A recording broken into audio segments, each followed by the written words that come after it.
इस बात का बारहा जिक्र हो चुका कि हम जेल इलेक्ट्रोफोरेसिस करते हैं। जेल इलेक्ट्रोफोरेसिस क्यों चाहिए, क्यों इस प्रोसेस की ज़रूरत होती है? इस प्रोसेस की ज़रूरत हमें है to study any macromolecule like DNA, RNA और प्रोटीन। अभी हमने पीसीआर के हवाले से बात की पिछले दिनों। Gel electrophoresis is required to study the DNA sample. Now we are going to see how many types of gels are there, what are the advantages or disadvantages of any gel which can be used to study the DNA. Electrophoresis is heart of the scientific study of DNA fragments. As the name indicates, it involves some electric current, and the purpose or the result of this method is that the different sized DNA molecules are separated under the electric field by this process. This is a simple method, rapid, and is capable of separating the DNA molecules which otherwise could not be separated by density gradient centrifugation. Density gradient centrifugation is a process which separates the molecule on the basis of density. So different DNA molecules may have same densities but different molecular weights, so it is difficult to separate them by that method. Therefore we have to use electrophoresis for this purpose. After doing the electrophoresis, how we can locate the DNA in the gel? For this purpose gel staining is done. और पहले भी बात की थी कि DNA intercalates the ethidium bromide, और जब इस एथिडियम ब्रोमाइड की मौजूदगी में डीएनए को एक्सपोज किया जाता है यूवी लाइट के साथ, it gives you shine, florescence. So staining with ethidium bromide makes it possible that we can identify the presence of DNA in any gel, and by this method we can detect as minimum possible 20 picogram of DNA in any gel. Two types of gels are used. One is agarose gel. The second one is polyacrylamide gel. The gels, they vary in shape, they vary in size, and depending upon the percentage of the gel which we made, हम इसके ऊपर बात करेंगे, depending upon the concentration, the pore size of the gel differs. It depends on the pore size that allows what molecular weight will pass through that gel. अगर हम agarose gel की बात करें, this has the lower resolving power. It's not very good as far as resolution is concerned.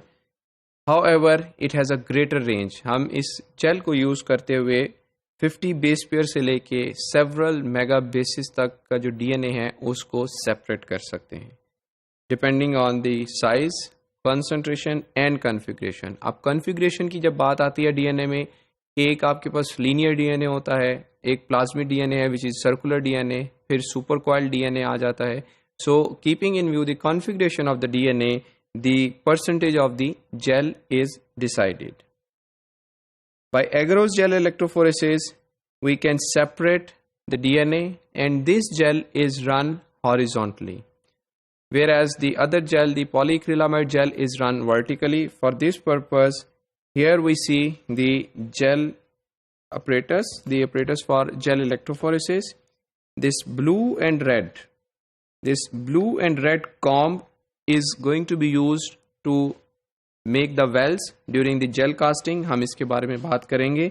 These are the gel trays which will be used for again gel casting, and this chamber is going to be used for electrophoresis. This red color and black color are those terminals which will be connected to the power supply to provide the electricity, and inside if you see this red color and blue color, these are again the combs which shows you the presence of the gel casted in the tray.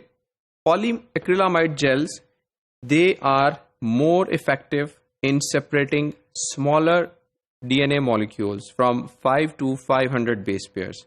They have extremely high resolution or resolving power. and they separate the DNAs even which differ in one base pair. These polyacrylamide gels, they are run vertically. Like here, the sample is being loaded and the direction of electrophoresis will be from top to bottom. There are advantages and disadvantages of one type of gel over the other type of the gel. For example, this gel runs very quickly, the polyacrylamide gel. It accommodates comparatively larger quantities of DNA. It runs vertically. However, this is more difficult to prepare as compared to the agarose gel.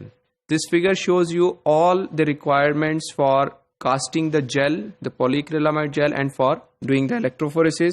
This is the gel casting holder. The green one is the glass plate holder. These glass plates are basically used to cast the gels. These are the combs, and these colorful holders are basically the guides when we are going to load the samples. This is the tank in which the electrophoresis is done. Gel composition plays important role. We have to be aware of the size of the DNA molecule we are looking forward or we are studying. Depending upon the size, we determine the gel. As the molecular weight of the DNA goes up, the percentage of the gel should go down, because when you decrease the percentage, the polymerization of the gel is going to give you larger pore size through which the larger molecular weight DNA can easily pass through. These low percentage agaroses, they are fragile and long times are required to do the electrophoresis, sometimes several days, but there is size limitation which the DNA can be separated in these gels up to 750 kilobases, but sometimes the process also fails. The electrophoresis fails to give you separation of the DNA molecules. Keeping in view this problem, for larger DNA molecules, the scientists Schwartz and Cantor in 1984, they developed another electrophoretic method, which is pulse field gel. In the pulse field method, we use two sets of electrodes, and in this case they are at diagonal position like this. The flow of current alternates. For some time it alternates between these two pairs. Sometimes it is moving in this direction. After some time it starts moving in this direction, and it can make it possible that the large size DNA fragments can be separated on these gels.